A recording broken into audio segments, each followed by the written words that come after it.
G'day legends. At UFC 310, I think it is going to set the marker. It's going to lay the foundation stone. It is going to signal the moment. It is going to render the judge's decision on Aljamain Sterling's career. I do believe it is all on the line right here at UFC 310 for Aljamain Sterling, and I'm going to explain to you why in this video. See, to me, UFC 310 marks the biggest moment in Aljamain Sterling's career. Now, you might be wondering how that could possibly be a thing. How could this be the biggest fight in Aljamain Sterling's entire career when he's fought Sean O'Malley for the title, right? When he's fought Petr Yan for the title twice. He's made an entire title run, all the way up to those moments. How could this be the one? The most important fight of his career? That doesn't make any sense at all when you first look at that statement. I'll tell you why, right? Because in all of those fights, if he had lost any of those fights, there was the chance of redemption. In his run leading up to the title, he could have lost one or two fights and it would have been a bit of a setback for sure. But there would have been time in his career to press on and rebuild himself and pivot if he had needed to, okay? He would have been able to push forward. Same thing goes with the fight against Petr Yan. We talk about how dominant Petr Yan feels now after that recency bias against Deiveson Figueiredo. But let us not forget that Petr Yan has had quite a few losses in a row during that time between Aljamain Sterling and Deiveson Figueiredo. So it's not like he would have been the reigning champ in an alternate universe, just taking Aljamain Sterling out of the equation. And if Petr Yan wasn't there, then that gives Aljamain Sterling a chance to work his way back into the title picture. He's like an annoying little fly that you can't swat away that's been constantly buzzing around the bantamweight division. And if he had lost to Henry Cejudo or TJ Dillashaw, there's nothing really to be ashamed of there. Though those are two of the best fighters in the division. Even TJ Dillashaw, I know, but he is one of the best fighters in the division just because his entire career has been completely destroyed by the drug scandals that he has been through. It's too bad that we don't offer that we don't hold the same standards to John Jones. I guess TJ Dillashaw's biggest flaw is not the fact that he did drugs and cheated. It's the fact that he didn't tell us all to shut up and just get back in the cage and keep winning like Jones has done. And it's not even the loss to Sean O'Malley that has really been pivotal in Aljamain Sterling's career. He's lost to Sean O'Malley, but he's still here. Right now, he's in the conversation, being considered for bigger and better things after UFC 310. But it is this fight. This is the fight that has been placed on the prelims against one of those guys from the region of nobody wants to fight me, brother. Where if he gets this loss and where it is on the card placement, look, let's break it down like this, right? The real and true GOAT of this sport, Chael Sonnen, he talks about this all the time. He says, don't worry about how much you're paid. Don't worry about how much you're promoted. Worry about where you are on the card placement. And Aljamain Sterling is below Bryce Mitchell and Kron Gracie. Now, the UFC have done this for a very good reason. Does Kron Gracie and Bryce Mitchell even deserve to be on a pay-per-view? Well, hell no, brother. But they make a good matchup for Bryce Mitchell. And Bryce Mitchell has a very solid fan base. And when Bryce Mitchell submits Kron Gracie, there is going to be a hilarious meme-worthy post-fight moment on a UFC pay-per-view. And just that thought alone makes me want to click on the pay-per-view and watch it. It adds value to the pay-per-view in some way. They are showing all of us that they do not even think that Aljamain Sterling could add more value than a mildly entertaining redneck meme. That is what they're showing us. That you have got to use discernment. You've got to use discernment. And look at what the UFC are telling you here. That's crazy. So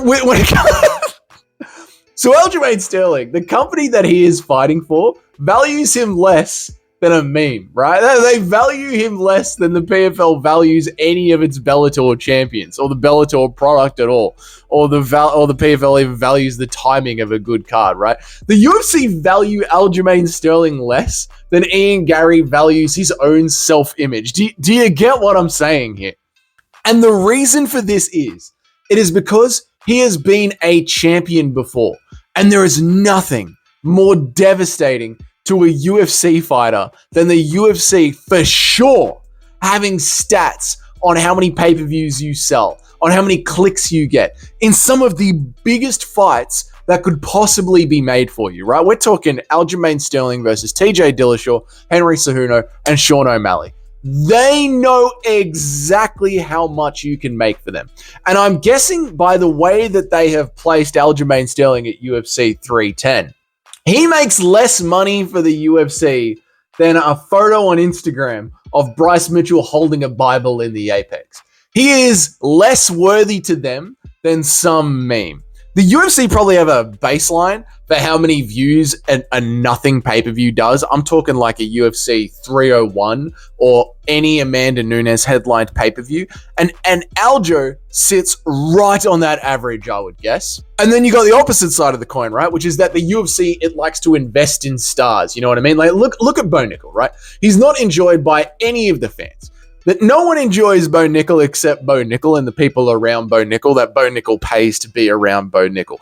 But the UFC still shoves him on the pay-per-views because he's young, he's an up-and-comer, and there's something to watch there. They're investing in him. They're getting his name out there in front of us, and maybe he'll turn into a heel. In fact, he has, right? He's not a fan favorite, but still there is investment there because you will tune in to the next pay-per-view just to watch Bo Nickel get slept eventually. So either way, the UFC wins. But Aljamain Sterling, he's 35 years old. There's no investment left here. His career isn't going anywhere. It's already peaked. And every single time Aljamain Sterling turns on his podcast microphone, it seems like he is trying to alienate himself away from the fans. It honestly seems like every single time Aljamain Sterling speaks, or even when he performs in the cage, he is doing so from a place of, I don't want fans, I am just here to compete in some meritocracy sport that doesn't exist. He's acting like this isn't an entertainment sport. He admits himself to being a boring fighter. He is constantly whinging and bitching about taking the fight against Sean O'Malley on short notice, even though it was entirely his decision. His entire championship run, being a champion, was consistently repeated about how much he didn't want to fight his number one contender, Merab, because they were friends. Aljamain Sterling does not want fans. He does everything he could possibly do to make himself as unlikable as as unentertaining, there we go, finally got it, boys, as possible. And now you have one of the former best bantamweights of all time. Let's call it how it is. In a meritocracy, Aljamain Sterling is one of the best bantamweights of all time. Trying to prove himself in the featherweight division, probably the most skilled division in the UFC, if not the second most skilled division next to the bantamweight division. They're like this for skill. And he's 35 years old. He's 35 years. That's the cursed age for everyone below welterweight on the prelims against a young guy who can excel at what you're good at. 35 years old with no fans, no people that want to click on him on the prelims against a wrestler. That's what Aljamain Sterling is up against this weekend. It's finally over. It is finally over. Aljamain Sterling, career time of death. UFC 310. It's about time, Aljo. You have been an annoyance till the very end. You know, leading up to the Sean O'Malley fight, there was a moment where I did kind of feel bad for you. You were getting booed in your own city. And I felt bad. I felt bad for you by getting bullied by the UFC into that Sean O'Malley fight. And I really appreciated the fact that you tried to stand and bang with Sean O'Malley, which is an insane decision, considering that you're a wrestler and have no striking. But you decided that you were going to be entertaining for the fans on short notice and try and give us a fight. And it was during that week that I felt something for you, Aljo, and I wanted to be a fan of you. And then you immediately turned that around by trying to ruin UFC 300 single-handedly by putting on a horrible WrestleFest. And you have done nothing but go back to complaining ever since then. So Aljamain Sterling, it couldn't have happened to a nicer guy for your career to end this way, but this is it. This is the last that we'll have to put up with you. If you are one fight away from the championship, already on the prelims, I can't imagine how bad your career is going to go. You get wrestled to death on the prelims this weekend. Let me know what you think about that. Do you think Aljamain Sterling's career is cooked? Do you think he can win this fight? Do you think there's a chance that he can somehow reclaim his way to a title shot? Am I completely off the mark here? Let me know about it down there in the comments. If this is your first time here, G'day, my name is Dougie. I generally make an MMA video every single day of the week. Don't scroll to last week. That was an anomaly. You know? Well, not an anomaly. But listen, I took a week off. All right, a week camping, mate. Just chill out. But if you are new here, I generally make an MMA video every single day of the week. So go ahead and hit that subscribe button. I do live streams about 3 times a week. There is going to be a live stream tonight. If you're watching that video today, there will be a live stream this afternoon. So make sure to hit that bell so you know what time I go live. And if you're already on board with the channel and you're glad to see the content popping off again, why don't you go ahead and hit that like button to help this channel grow so I can dedicate more time to it. Until then, you guys all have a great day, and I'll see you all in the next video.